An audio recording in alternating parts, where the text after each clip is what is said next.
As King Cobra saw Emu, he muttered to himself, "There is no way someone should be allowed to see this. No individual should have the power to control the world." Emu interrupted, saying, "Mu shall address two of the points being discussed, and thou must answer a single question in return, Cobra." Confused, King Cobra asked, "Who are you?" "I have heard the name Emu before. It could be a coincidence, but one of the first 20 was also called that." Emu dismissed his curiosity, stating, "Such curiosity teeters on impertinence and will not be dignified with an answer." King Cobra insisted, "However, those initial queries shall be addressed." Emu replied, "D is the moniker of our ancient enemy. In recent times it has cropped up more frequently. However, it is nothing but a faint echo. Those who carry the name do not even know its true meaning now, and yet this irritation only endures due to Queen Lily's grave blunder 800 years ago." Shocked by the word blunder, King Cobra continued, "The same can be said of those irksome scholars investigating the so-called Void Century. Without that blunder, there would be no pirates chasing the poneglyphs in pursuit of treasure either. If it were not for Lily's incompetence, those vexing relics would never have been scattered all over the world. The release of the poneglyphs was the worst possible outcome for us. So one must wonder whether it was truly a mistake, or if it was actually part of some larger plan." King Cobra was shaken, and the 5 elders readied their weapons, preparing themselves. Emu continued, "The truth undoubtedly lies in the letter Lily left. So pray tell, was it a deliberate choice to only refer to her as Queen Lily of House Nefertari?" King Cobra demanded, "Go ahead and divulge the full name on her letter as written." King Cobra muttered to himself, "They've got me. I suppose there really is no chance I am leaving this room alive." Then he said, "I take it that there is no fib I could tell that would satisfy you enough to let me go." One of the elders coldly stated, "Your fate was decided the moment you saw the great Emu." King Cobra muttered to himself, "Not surprising. They can't let anyone know the world's greatest taboo has been broken." While they were talking, Sabo was hiding near the hall's door and thought, "The atmosphere feels a little sinister. What's going on?" Emu said, "The truth is, the letter from Arabasta's ruler 8 centuries ago was signed by Queen Nefertari." Emu completed the sentence by saying, "D. Lily." Upon hearing this, King Cobra panicked, and Emu was shocked to hear the word D.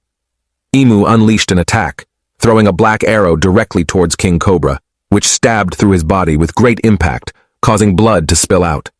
Sabo jumped in the air, and one of the elders noticed him, but before they could act, Sabo used his ultimate attack, Fire Fist, unleashing greater destruction. As Emu saw Sabo standing in front of him, he exclaimed, "Smothered mate! Where did this one come from?" Emu was panicking and furious at the same time, and Sabo was causing havoc in the hall. Suddenly, strange and dark shadows started rising from all 5 elders, moving towards Sabo. Sabo said, "I was hoping I would be able to take you all out in one move. After all, there was no way I could have known that hell was located here, at the very top of the world." Dying King Cobra said, "You are with the Revolutionary Army, and you still stepped in to save me?" Sabo replied, "Our cause is more concerned with the monsters that sit above the kings and queens of the world. Do you know Luffy somehow?" King Cobra replied, "He once stepped in to save me too." Sabo smiled and said, "That sounds like him all right." Suddenly the elders attacked, but Sabo grabbed King Cobra and started running. King Cobra struggled and said, "Leave me! I'm dead weight. You have a better chance of escaping on your own." But Sabo didn't want to leave him behind. King Cobra said, "There's something I have come to understand, and if you die here, we'll be in trouble because I need you to deliver a message to Luffy-kun and Vivi." Sabo said, "You want me to tell them something?" King Cobra said, "Tell them we share the moniker D. I finally know the path Arabasta must follow." Sabo remembered his past when he was young and said, "So you both have D in your name. Is that just a coincidence or something?" Luffy said, "I guess." And Ace said, "Who cares? A name's a name." Luffy said, "Do you want a D in your name, Sabo?" Sabo said, "What?" Luffy replied, "You can be Sad Bo." Sabo angrily said, "Why would you put it there?" And Luffy and Ace laughed. Returning to the present, Emu unleashed another black arrow towards Sabo, and it pierced through King Cobra's body, also injuring Sabo. Blood spilled out of Sabo's mouth as he took a direct hit. King Cobra fell and shadows continued attacking. Dying King Cobra said, "The poneglyphs must be, fly the flag that heralds the world's eventual dawn, Nefertari D. Lily. I am counting on you, Sabo-kun. You must live on." Someone shouted, "King Cobra." One of the elders questioned, "Who's there?" And someone looked through the wall, witnessing the whole scene. Fearfully stepping back, the person said, "He's dead. Cobra the Senile has gone and got himself killed. I never liked him, but how can I celebrate after witnessing something so terrifying?" The person nervously added, "I stumbled upon the biggest secret in the government's closet. I don't even want to know who that was. They will end me." The scene shifted to the grand round table in the council chamber. Someone said, "It seems that King Cobra and King Wapol are not yet present. We just received word that the two of them will not be attending, and we are to proceed without them. Perhaps King Cobra's impassioned speech drained him." Another person remarked, "Maybe he considered his job done now that the dissolution of warlords has been approved." Someone else said, "Let us move to the remaining matters on the agenda. Now then, concerning the coalition of the 4 northern nations calling for independence." The scene shifted, and Queen Vivi said, "What's the big idea? Whose orders are you following?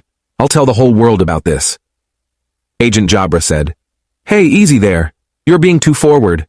Gotta play your cards closer to the vest if you want a shot at being free, you know?" Vivi asked, "Is Shirahoshi all right?"